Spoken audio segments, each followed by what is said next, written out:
De retour sur le plateau du jeudi, parlons-en, dernière partie de l'émission. On entendait il y a un instant Bruno Van Destik, le speaker officiel des 24 heures du Mans. Il y a eu beaucoup de réactions en plateau. Déjà une première, il a dit que c'était presque le festival de Cannes sartois. Ça vous a fait réagir, c'est vrai ? Oui, tout à fait. Le Mans est connu à l'étranger, comme Cannes est connu. C'est une des villes les plus connues de France au monde. Après Paris, Bordeaux grâce à son vin, Cannes grâce à son festival, et Le Mans. Je pense que ces 4 villes-là sont les 4 villes les plus connues de France au monde. Et ça rend fier les gens. Finalement, vous ne trouviez pas, dans le micro-trottoir, en tout cas, je ne sais pas s'il est représentatif des Sartois, mais il n'y avait pas cette fierté finalement, elle est peut-être inconsciente, cette fierté. La fierté, elle est inconsciente. Où que vous alliez dans le monde, quand vous dites vous habitez Le Mans, vous êtes reconnu immédiatement. Et donc cette fierté-là, elle vient à ce moment-là. On l'a vérifié d'ailleurs sur LMTV, puisque le 18h15 était en février en direct depuis New York. Nous étions à New York, et c'est vrai que c'est la question que je posais aux gens, s'ils connaissaient la France déjà, la situer, puis ensuite la question du Mans venait très vite. Et oui, les gens connaissent même à New York le Mans, grâce à cette course des 24 heures. Finalement, on parlait aussi des fans. Les fans, c'est la majorité des gens qui reviennent tous les ans. Il y a 80% des gens qui sont là tous les ans, qui reviennent en tout cas. C'est bien ça. Nos études spectateurs indiquent que, à la question êtes-vous déjà venu aux 24 heures du Mans, 80% des personnes répondent oui. Donc on a vraiment affaire à un spectateur fan. Il y a même une grosse partie d'entre eux, je crois que c'est plus de 50%, qui sont venus plus de 10 fois. Donc on a vraiment affaire à des experts, à des fans qui reviennent. À la question est-ce que vous pensez revenir l'année prochaine ? Pensez, je dis bien, 90% des gens disent oui. Donc ils veulent. Alors après, certains n'y arrivent pas, ne peuvent pas, ne sont pas disponibles, voilà, etc. Il y a des petits. Mais en tout cas, 90% des gens veulent revenir, ce qui est un taux de satisfaction très intéressant. D'où l'intérêt pour l'hôtellerie de fidéliser les clients, parce qu'on pourrait imaginer, puisque de toute façon toutes les chambres sont pleines, au niveau du service, on en fait le moins possible, parce que de toute façon les gens reviennent. Là, on peut pas, parce que du coup, c'est les mêmes gens qui reviennent l'année prochaine. C'est vrai. Il y a aussi une notion de service et d'amour de son métier. Oui. Bon, et puis les gens qui viennent. Les équipes, les teams, on est obligé de se surpasser parce qu'ils ont des besoins. On n'a jamais dans le reste de l'année, nous n'avons un cuisinier qui reste la nuit.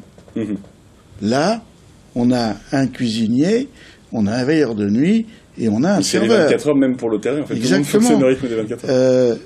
Et pour la petite histoire, moi, en tant qu'hôtelier restaurateur, j'avais une inquiétude. C'était le lundi qui suivait les 24 heures. La pression du staff tombait, et là, les clients qui venaient ce jour-là, on avait en général toujours un clash. Oui. On s'était vraiment surpassé. Mais c'est fantastique. Le Mans, pour nous, on l'attend tous les ans, comme on attend le Mans classique. Je crois qu'il y a un message là, faites du Mans classique tous les ans à voir. On parlait aussi de rêves, d'anecdotes, c'est ce que nous disait Bruno Van Destik. Vous aussi, Hervé Guillaumard, vous nous en parliez. C'est un rêve de gosse à la base aussi. On a des anecdotes comme ça. Lui, c'était sa radiocassette, alors il s'enregistrait déjà sur... À propos de radiocassette, ça me fait penser à un des restaurateurs qui était très connu sur la ligne droite du Naudière, c'était Maurice Génicel, et il avait enregistré, lui, depuis la fin des années 30, les bruits des voitures. Et puis un jour, il a découvert que sa fille avait mis Sheila à la place des bruits de Bugatti, et là, ça a été sa grosse déception. Et alors, des souvenirs vraiment sur le circuit, peut-être des moments forts, quelque chose que vous pourriez nous partager ? Il y en a tellement, mais on ne garde que les bons, Dieu merci. Mais on parlait tout à l'heure des Britanniques. Rappelons quand même qu'il y a plus de Britanniques aux 24 heures du Mans en 1988-90 qu'au Grand Prix de Formule 1 de Grande-Bretagne. C'est quand même un signe. Quand on dit que la course des 24 heures du Mans est la plus grande course britannique au monde, c'est vrai. Et ça leur fait pas plaisir quand on leur rappelle, mais c'est une vérité.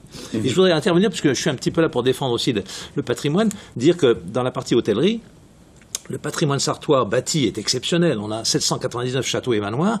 Et si le patrimoine sartois est en aussi bon état, c'est grâce aux 24 heures. Parce que combien de châteaux et de manoirs sont loués pour les 24 heures et qui permettent aux châtelains d'entretenir leurs chapelles, leurs toitures, etc. etc. Je crois que ça participe aussi beaucoup de la qualité de l'accueil que réservent les Sartois aux étrangers qui rêvent tous, quand ils sont américains, ils rêvent tous d'habiter un château ou un manoir.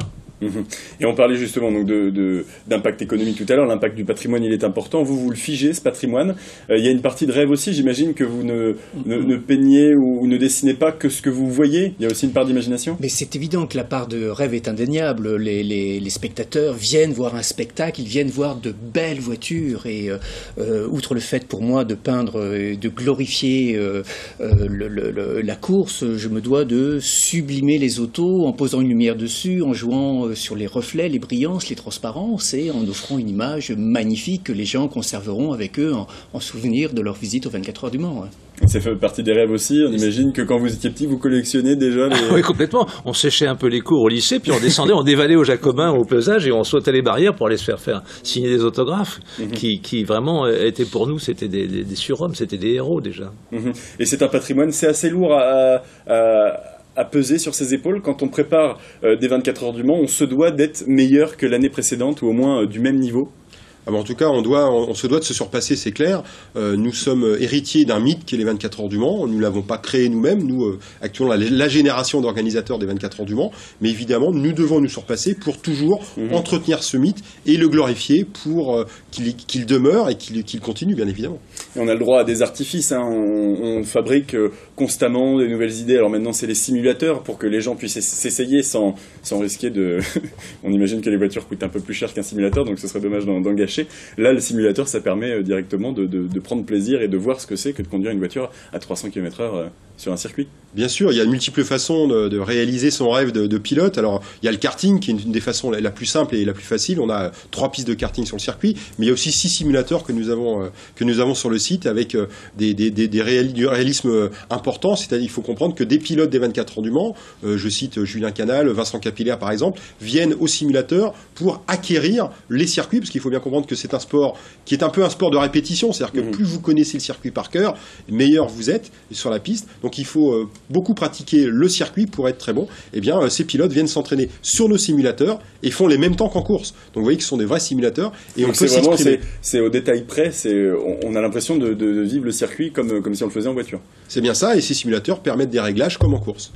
Très bien, et puis aussi d'autres artifices, alors là ceux-là ils sont humains, l'intérêt des ambassadeurs, on sait que Jackie Chan c'était l'année dernière, les people aussi, c'est l'image aussi comme un peu le Festival de Cannes, alors là il n'y a pas de tapis rouge et d'escalier, mais c'est important d'avoir toute cette émulation et ces stars, ces people autour des 24 heures. Oui, évidemment. Alors, mais c'est pas nouveau. Il faut bien admettre. Quand on regarde le passé, on a eu Paul Newman, on a eu Steve McQueen, on a eu beaucoup de gens qui sont intéressés aux 24 heures du Mans. Et ça continue. Et ça continue. C'est très bien comme ça. Il faut savoir que l'année dernière, on avait l'honneur d'avoir Brad Pitt comme starter d'honneur. Il était invité par le président. Il a répondu favorablement à cette invitation. Il est venu de lui-même et on l'a accueilli évidemment comme il fallait. Jackie Chan s'intéresse immensément à ce domaine-là. Et Jackie Chan, pour nous Européens, bon, c'est un acteur chinois. En Chine, c'est un dieu, il faut bien comprendre ça, c'est un dieu, donc c'est très intéressant pour nous d'avoir Jackie Chan, mais d'autres sont venus, Statham, etc., enfin, d'autres sont venus l'année dernière par leurs propres moyens pour assister aux 24 heures du Mans. On a déjà des noms là pour cette année, pour ce week-end ? Pour l'instant, il n'y a pas de nom encore. Bon, ça sera à découvrir, bien sûr. Un mot aussi, c'est une question que j'ai pu poser à Bruno Van de Stick aussi, à découvrir sur la page Facebook d'LMTV.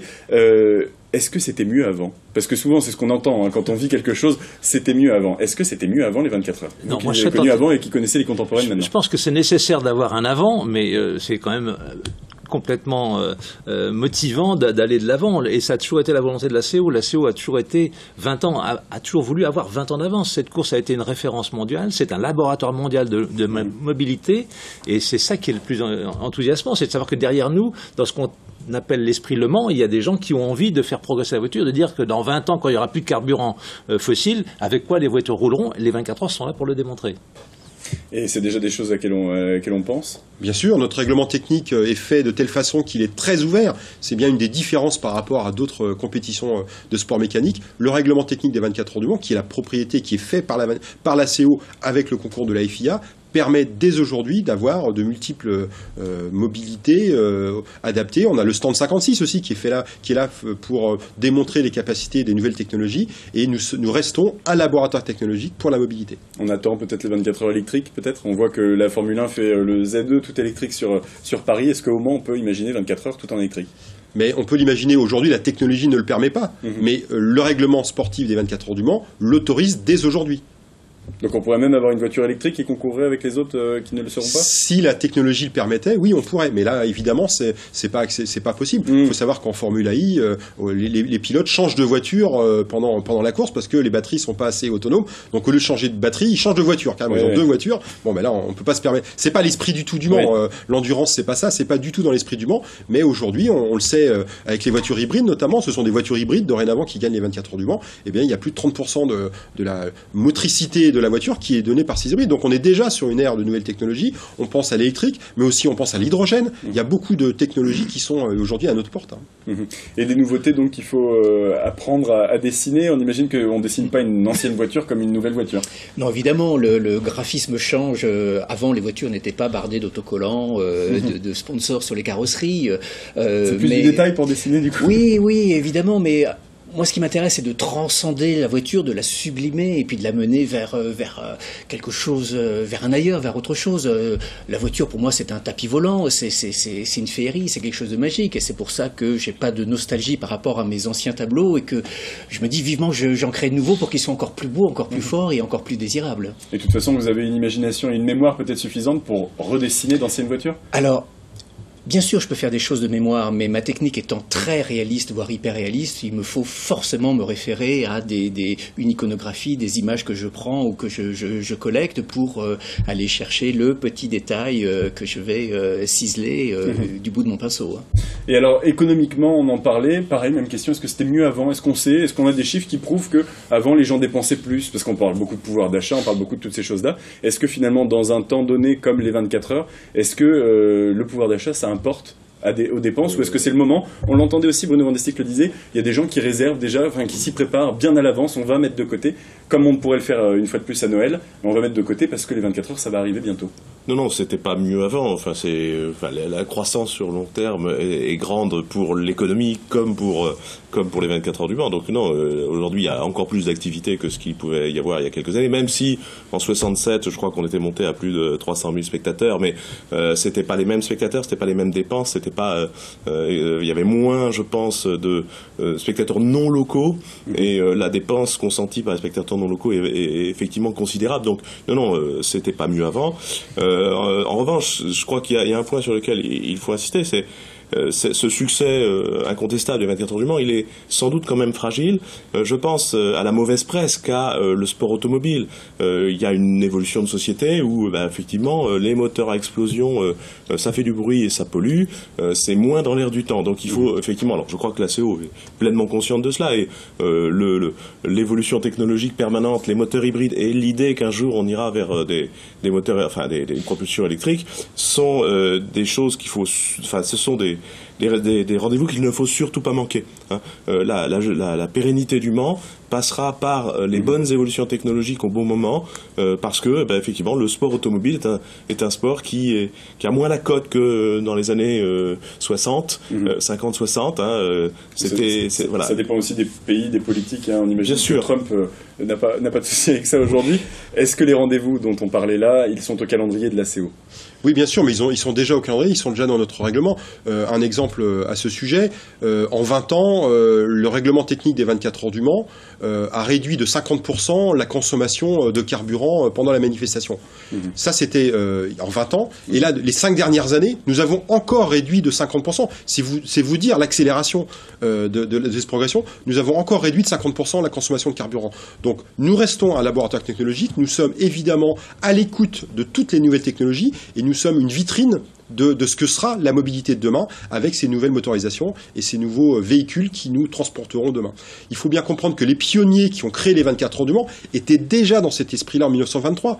En 1923, imaginer une course de 24 heures du Mans pour démontrer au grand public qu'il s'agissait de moyens de locomotion dignes de ce nom, fiables, qui seraient le moyen de locomotion du siècle, c'était être pionnier. Eh bien, nous continuons cet esprit-là de pionnier pour toujours être à la pointe de la technologie. On continue, on parle d'avenir, on parle de demain. Demain, on en entendait parler il y a pas si longtemps, Le Mans Resort, c'est une proposition des 24 heures, c'est de faire perdurer encore et de créer un parc d'attractions à thème. Alors, où en est-on ? Est-ce que c'est encore qu'une question de projet ? On met des idées sur un papier ? Est-ce qu'on a quelque chose ? Oui, écoutez, c'est vrai que ce projet existe bien évidemment. Il est né de plusieurs points. Premièrement, on s'est dit, bon, les 24 heures du Mans, c'est bien, mais c'est un gros défaut, c'est que c'est qu'une fois par an. Voilà, donc on s'est dit... On aimerait faire continuer la magie. Voilà, ils se sont dit, si vous n'êtes pas là mi-juin, malheureusement, vous ne pouvez pas goûter, vous ne pouvez pas sentir, vous ne pouvez pas voir ce que peut être la magie des 24 heures du Mans. Donc c'était pour offrir les 24 heures du Mans à un panel un peu plus large, pour aussi... avoir un peu plus de visitorat pendant les 24 heures du Mans et ainsi avoir une visibilité plus importante pour qu'il y ait plus de 20% de ces primo-accédants dont on parlait tout à l'heure qui viennent aux 24 heures du Mans. Ça serait une nouvelle porte d'entrée pour les 24 heures du Mans. Et puis c'est le site aussi qui répond à ce besoin. C'est-à-dire que nous avons un grand site qui est en fait assez peu utilisé. Nous avons des infrastructures très importantes qui ne demandent qu'à être utilisées toute l'année. Et c'est pour ça que nous avons imaginé ce projet Le Mans Resort qui est aujourd'hui la phase conceptuelle. C'est-à-dire que nous sommes devant la page blanche et nous avons des pistes, nous travaillons sur des pistes, des scénarios pour concevoir ce que sera le parcours du visiteur lors de son passage à Le Mans Resort dans ces expériences qui le mèneront à découvrir les 24 heures du Mans. Parfait, ça donne envie de découvrir, en tout cas on en reparlera d'ici là, j'espère. On a une idée de la date peut-être ? À l'horizon 2021, nous espérons accueillir nos premiers visiteurs.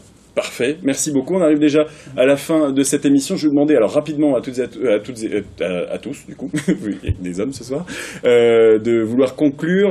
Peut-être un mot sur le patrimoine, cette notion de patrimoine. Qu'est-ce qu'il en restera ? Peut-être de la course qu'on va vivre ce week-end. Le patrimoine des 24 heures est considérable et je reviens sur ce qui a été dit. À partir du moment où on imagine les 24 heures comme un laboratoire, il y a 15 innovations technologiques majeures de l'automobile aujourd'hui qui sont dues aux 24 heures du Mans. Et ça, je pense que c'est quelque chose qui est palpable immédiatement. Merci Hervé Guillaumard. Jean-Pascal Gaillan, un mot sur peut-être la course. Vous allez la suivre ce week-end ? Oui, bien sûr. Non, mais je pense qu'il y a un équilibre qu'il faut conserver. C'est une alchimie, les 24 heures du Mans. Voilà, on croise tous les doigts pour que cette alchimie, elle se maintienne et que finalement, l'ACO soit toujours capable de répondre à l'ère du temps et à la demande des consommateurs. Bon, pour l'instant, ça fonctionne et voilà, je croise les doigts pour que ça fonctionne longtemps encore. Parfait. François Bruyère ? Ben oui, je confirme.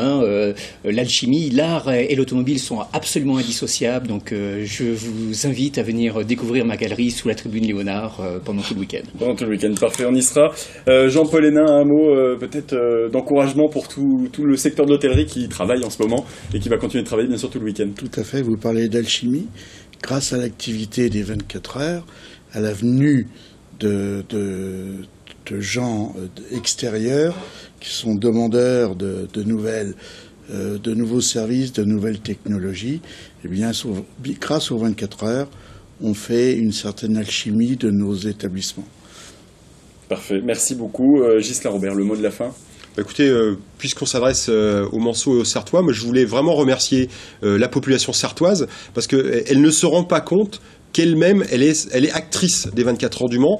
Je suis certain que dans tous les foyers sartois, il y a quelqu'un qui connaît quelqu'un qui est lié aux 24 heures du Mans. Et par cet intermédiaire, chaque Sartois aide les 24 heures du Mans, puisque nous avons des emplois, nous avons des emplois du temps, nous savons ce que nous ferons ce week-end-là, et chacun est acteur à son échelle des 24 heures du Mans. Donc merci à eux.